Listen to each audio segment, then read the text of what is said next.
Hello दोस्तों, नमस्कार। आप सभी लोगों का मेरे यूट्यूब चैनल पर बहुत बहुत स्वागत है। दोस्तों, आज के इस वीडियो में मैं आपको यूनिट 1 के अंदर एमपीपीएससी प्री का जो सिलेबस है उसमें यूनिट 1 के अंदर क्या पढ़ना है, क्या छोड़ देना है और कैसे पढ़ना है, कौन से टॉपिक महत्वपूर्ण हैं, इनके बारे में बताने वाला हूं। क्योंकि बहुत सारे बच्चों को इस बात का बहुत ज़्यादा डर होता है कि इतिहास इतना बड़ा सब्जेक्ट है, इतने कम समय में मैं कैसे पढ़ूंगा या कैसे पढ़ूंगी। तो इस वीडियो का मकसद ही यही है कि आपके अंदर से इतिहास का जो डर है उसको निकालना है। अब ऐसे में हम कुछ ऐसे महत्वपूर्ण टॉपिक को सेलेक्ट कर सकते हैं जो कि आपके परीक्षा में प्रश्न आपको दिलाते हों या जिन टॉपिक से प्रश्न आते हों। तो मैं इस वीडियो में कुछ ऐसे महत्वपूर्ण टॉपिक सेलेक्ट करके लाया हूं जिनको अगर आप पढ़ लेते हैं तो आप 7 नंबर जो है 10 नंबर के प्रश्नों में, यानी कि आप जानते हैं 10 प्रश्न आते हैं हिस्ट्री से, तो जो मैं टॉपिक्स बताने वाला हूं उसमें से 7 प्रश्न आप इजीली कर सकते हैं। बाकी 3 प्रश्न अगर कोई व्यक्ति इतिहास में रुचि रखता होगा, ज़्यादा पढ़ता होगा, तो उन 3 प्रश्नों को कर सकता है। लेकिन इतिहास में अभी तक ऐसा ही माना गया है कि आप 10 में से 10 प्रश्न नहीं बल्कि 7 से 8 प्रश्न ही कर पाते हैं। 2-3 प्रश्न ऐसे होते हैं जो आपसे नहीं बनते हैं। तो आइए मैं वीडियो में बताता हूं आपको आगे कि कौन कौन से टॉपिक महत्वपूर्ण हैं जिनको हमें पढ़ना चाहिए। उससे पहले आप सभी से रिक्वेस्ट है कि प्लीज़ चैनल को सब्सक्राइब कर दीजिए तथा बेल आइकन को क्लिक कर दीजिए, जिससे हम इस प्रकार के इंटरेस्टेड वीडियो बनाएं तो उसका नोटिफिकेशन आपको जरूर प्राप्त हो। देखिए दोस्तों, यूनिट 1 का जो सिलेबस है बहुत बड़ा है, उसमें बहुत सारी चीज़ें आपको पढ़नी है। कुछ बच्चे तो प्राचीन भारत को ही 5-6 दिन पढ़ते रह जाते हैं, आधुनिक भारत को, मिडाइवल को बहुत लंबे समय तक जो है तो 15-20 दिन का समय लग जाता है।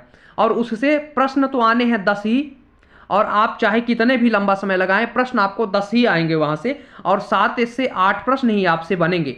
तो हम क्यों ना कुछ ऐसे महत्वपूर्ण टॉपिक्स पढ़ें जहां से हर बार प्रश्न आते हैं। और अगर आपको मेरी बात पे जरा भी शक होगा कि मैं जो यहाँ पे बता रहा हूँ झूठ बता रहा हूँ, तो आप पिछले 5 साल के पेपर उठाकर देख लीजिएगा। अगर मेरे द्वारा बताए गए टॉपिक से प्रश्न नहीं आते हैं तो आप कमेंट में हमें जरूर बताइएगा कि सर आप झूठ बोल रहे हैं। तो देखिए कौन कौन से महत्वपूर्ण टॉपिक्स हैं। सबसे पहला टॉपिक है वेद। वेद से हर बार आपको एक प्रश्न देखने को मिल सकता है। अब तो हर बार में देखने को मिलेगा, क्योंकि 2024 का जो सिलेबस चेंज हुआ उसमें विचार एवं जो संकल्पना है, भारत का संकल्पना एवं विचार वाला जो सबसे पहला ही टॉपिक है इतिहास का जो नया जुड़ा है, उसमें वेद को बहुत स्पष्ट तरीके से लिखा गया है। तो आपको वेद पढ़ना है। उसके बाद उपनिषद, जितने भी प्रकार के उपनिषद होते हैं उसको पढ़ना है आपको। कौन छोटा है कौन बड़ा है, किस उपनिषद में क्या कहा गया है, ये प्रश्न जैसे अस्तोमा सद्गमय किस उपनिषद से लिया गया है। सबसे इसके अलावा वसुधैव कुटुंबकम की अवधारणा किससे ली गई है, यज्ञ को टूटी हुई नाव के समान किस उपनिषद में बताया गया है। इस प्रकार के कई सारे जो है महत्वपूर्ण फैक्ट उपनिषद से संबंधित है। इसके बाद हमारे देश के जो 6 दर्शन हैं उनको आप लोग पढ़ें। 2025 में इससे प्रश्न आपको देखने को मिल सकता है। प्री में आपका एक योग से संबंधित प्रश्न आया था, वो इसी 6 दर्शन वाले से टॉपिक से, योग वाले दर्शन से आया था। इसके बाद सभा और समिति को पढ़े। इस बार एक प्रश्न आया था, हालांकि वो वेद से था पर सभा और समिति से भी जुड़ा हुआ था कि सभा समिति का वर्णन किस वेद में मिलता है। तो वे दोनों से क्या कर रहा था, इंटरलिंक कर रहा था वो प्रश्न। इसके अलावा अगला टॉपिक आपको पढ़ना है हड़प्पा सभ्यता। हड़प्पा सभ्यता से एक प्रश्न आपको मिल सकता है। प्राचीन भारत में अगर हम देखें तो हड़प्पा सभ्यता महत्वपूर्ण टॉपिक है, मिल सकता है, एक प्रश्न हो सकता है। अगर मान लीजिए यहां से नहीं आता प्रश्न हड़प्पा से तो वो मौर्य वंश से आ सकता है। अब मौर्य वंश से काफी लंबे समय से प्रशासनिक जो व्यवस्था है मौर्य वंश से, वहां से प्रश्न आ रहे हैं। इसके बाद कुषाण वंश को हम पढ़ सकते हैं। कनिष्क से सबसे ज्यादा आपको कनिष्क को पढ़ना है, क्योंकि जो भी प्रश्न आएंगे कुषाण वंश से वो कनिष्क से ही आएंगे और किसी से नहीं आएंगे। जैसे सिल्क रूट हो गया, उसके द्वारा बनवाया गया मार्ग। इसके अलावा कनिष्क के जो सिक्के चलाए वो हो सकते हैं। कनिष्क ने जो संवत जारी किया उससे प्रश्न हो सकता है। तो इस तरीके से कनिष्क के महत्वपूर्ण और उसकी मूर्ति कला और बौद्ध धर्म के द्वारा बौद्ध धर्म के लिए किए गए कार्य हो सकते हैं। उसने जो संगति आयोजित की उससे प्रश्न हो सकते हैं। तो कुषाण वंश में कनिष्क को आपको पिन पॉइंट करके पढ़ना है। इसके बाद सातवाहन वंश पढ़ना है आपको, गुप्त वंश पढ़ना है। एक टॉपिक, 2, 3, 4, 5 टॉपिक आप पढ़िए। अगर प्राचीन से 2 प्रश्न आते हैं तो आपको दोनों प्रश्न मिलने की संभावना है। अगर 2 प्रश्न नहीं मिलता तो एक प्रश्न आपको जरूर इन टॉपिक से जो है तो मिल जाएगा। और यहां से 2-3 प्रश्न या 4 प्रश्न आएंगे तो यहां से भी आपको 2 प्रश्न या 3 प्रश्न जो है तो यहां से मिल सकते हैं। इसके बाद यहाँ से एक प्रश्न या दो प्रश्न आएंगे, दो प्रश्न मान लीजिए यहाँ से आता हो तो एक से दो प्रश्न आपको इस टॉपिक से मिल सकता है।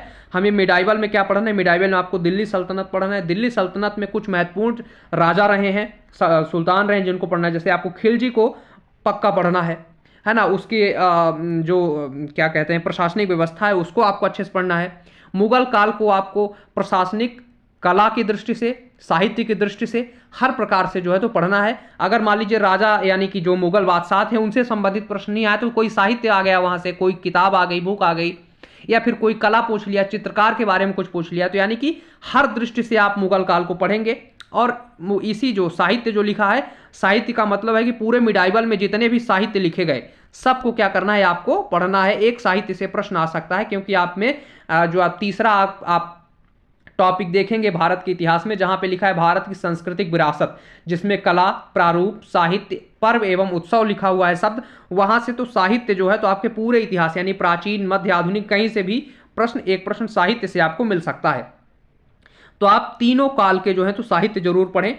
तो दिल्ली सल्तनत में आप खिलजी पढ़ लीजिए, बलबन पढ़ लीजिए, मोहम्मद बिन तुगलक पढ़ लीजिए, फिरोज शाह तुगलक पढ़ लीजिए, और इधर आप क्या कहते हैं कि कुतुबुद्दीन ऐबक पढ़ लीजिए। कुतुबुद्दीन ऐबक के बाद इल्तुतमिश पढ़ लीजिए। इतने सारे जो शासक हैं आपको पढ़ना आवश्यक है दिल्ली सल्तनत में, और इसके बाद इसकी प्रशासनिक व्यवस्थाएं भी। इसके बाद आप पढ़ेंगे आधुनिक भारत में सामाजिक सुधार आंदोलन पढ़िए, दो प्रश्न आपको यहाँ से मिलेंगे। इसके बाद स्वतंत्रता संग्राम में, राष्ट्रीय आंदोलन में, स्वतंत्रता संघर्ष एवं राष्ट्रीय आंदोलन, स्वतंत्रता संघर्ष में 1857 की क्रांति वाला भाग, और राष्ट्रीय आंदोलन चाहे 1920 का, 1930 का, 1942 के आंदोलन हो, इनको आपको पढ़ना है। इसके अलावा स्वतंत्रता के पश्चात भारत का एकीकरण एवं पुनर्गठन, यहाँ से एक प्रश्न आएगा, अगर आप इससे पढ़ लेते हैं तो एक प्रश्न आपको जरूर मिल जाएगा। इस तरीके से दो प्रश्न यहाँ से मिल सकते हैं आपको, दो प्रश्न यहाँ से, दो प्रश्न यहाँ से, दो प्रश्न यहाँ से, और एक प्रश्न यहाँ से। तो 2, 2, 4, 2, 6, 2, 8, 1, 9, 10 प्रश्न यहाँ से आ सकते हैं। लेकिन 10 प्रश्नों में से आप 8 प्रश्न या 7 प्रश्न पक्का मान करके चलिए कि यहाँ से आपको मिल जाएंगे, और इतना टॉपिक अगर आप अच्छे से पढ़ लेते हैं तो 7 प्रश्न आप आसानी से कर सकते हैं। ये मेरा वादा है, गारंटी है। आप इतने टॉपिक्स को पहले पढ़ करके देखिए, फिर अगर आपके पास समय बचे तो आप और जो टॉपिक्स हैं उनको पढ़िए।